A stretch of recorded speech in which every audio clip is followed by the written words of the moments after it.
All right, folks. Last week, somebody asked me to make more of a long form video of how to make these roasts. If you don't have short rib roast, then you want to get yourself a big old hunking piece of roast. Doesn't matter what it is, chuck roast, rump roast, top round. This is top round.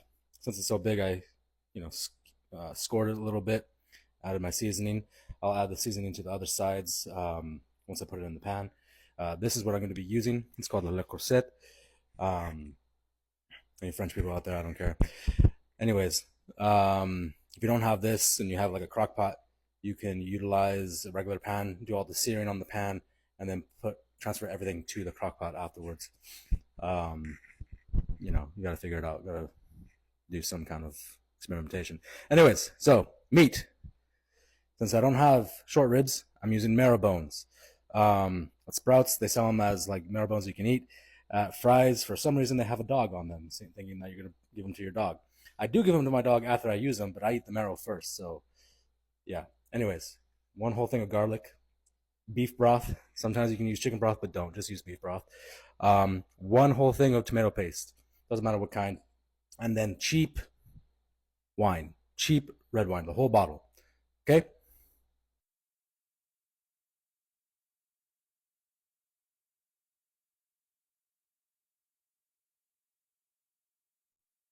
Now, once your pan is nice and hot, you can feel the heat from up here or whatever, dude, whatever you figure it out. You figure it out.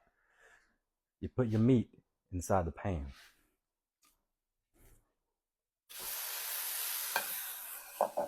See, that's hot enough. Now I'm gonna wash my hands real quick.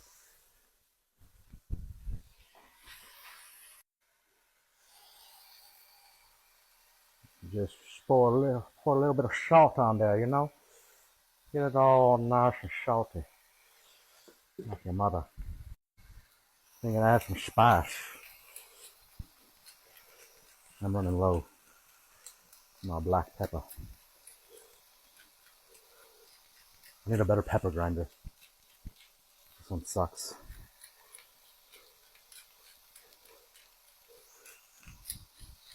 By the time I'm done peppering this side, it's probably ready to flip over. Looks a little hot. Come on now.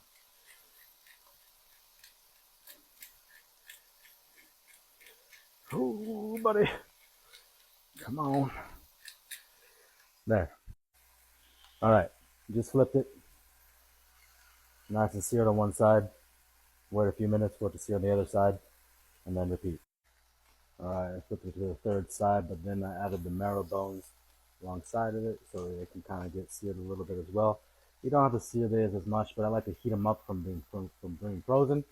Also, it helps with keeping the pan at a different temperature or a cooler temperature so that the bottom doesn't get super burned. Okay, everything's seared. We got some good stuff on the bottom. Now you're gonna open this up. You see that little thing? Look at that. There's a little doohickey. Just stab it. And what you're gonna do is you're gonna spread it around. Try it as evenly as possible around the entire pan. So that way it all can get cooked evenly as much as you can. You don't have to do much spreading afterwards. That's what she said. Anyways, you just gotta get almost, try to get all of it out.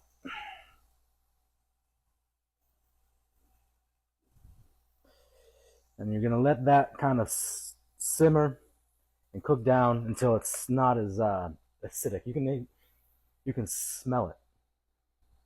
Once it smells more sweet, then you can start adding in your wine.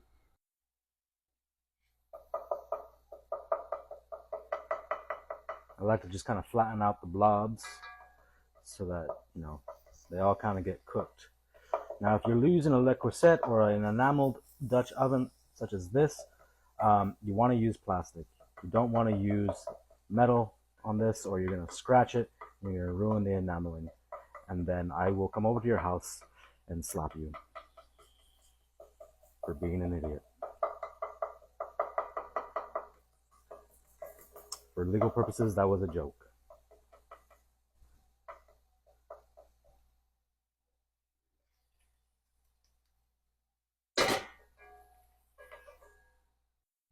Nice and spread out. Also take note, I've also lowered the temperature at this point so that I'm not gonna just burn through everything and make it all a nice black heap. Okay, you don't want to just eat carbon for dinner. You want to eat actual stuff. Okay, started to cook down a little bit more, so now I'm gonna put a little bit of wine in there just to start it out and help me deglaze the pan. I'm just gonna get all the good stuff that's burnt on the bottom and make it nice. You know, just mix it in with everything. That's what you want to do. And then once you got, you know, all that stuff off the bottom of the pan, ooh, you see how all the black stuff is gone and it's mixed in with the tomato paste. You pour the rest of the wine, all of it, just all of it. Get it all in there. Use it to rinse off the thing. Boom. And you're going to let this simmer for 15 minutes, okay? If you're at elevation, I don't know what to fucking tell you. Because stuff does weird things at elevation. I'm at sea level, so, you know, sucks to suck. Let that simmer for about 15 minutes. We'll be back. All right, it hasn't been simmering for that long yet, probably about 7 minutes. But once, you know, you got a nice little simmer going and boiling a little bit, you can add your garlic. Now, Monsieur Gordon likes to keep the skin on like a masochist, but I don't like to deal with that once it all cooks. So I like to put this in now, and as he says, it will sweeten everything up. Okay, now it's time to add some meat to everything. It's been simmered down. You're going to add all the bones, okay? Yes, yes.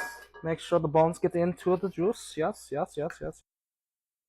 Okay, so now that the meat's in there, you're gonna add the whole thing of beef broth. I'm just gonna pour it over one of the bones just because I can. You know, it's gonna boil down in the oven. So like pour as much as you can in there. And so what you're gonna do, as Gordon says, you have to let this boil again. Bring it back to a boil before you put it back in. And if you stayed this long, then I'm gonna add the extra ingredient that I haven't told you at the beginning, is a couple bay leaves. I don't know if these are good anymore because they're dry as fuck, but whatever, we'll see. Okay, see it's boiling, now it's ready to go in the oven. And now we let it sleep for about 3 hours. And if you didn't already, you should have put your oven to about 350 preheated before you started this whole thing. So, and that is how you make the roast.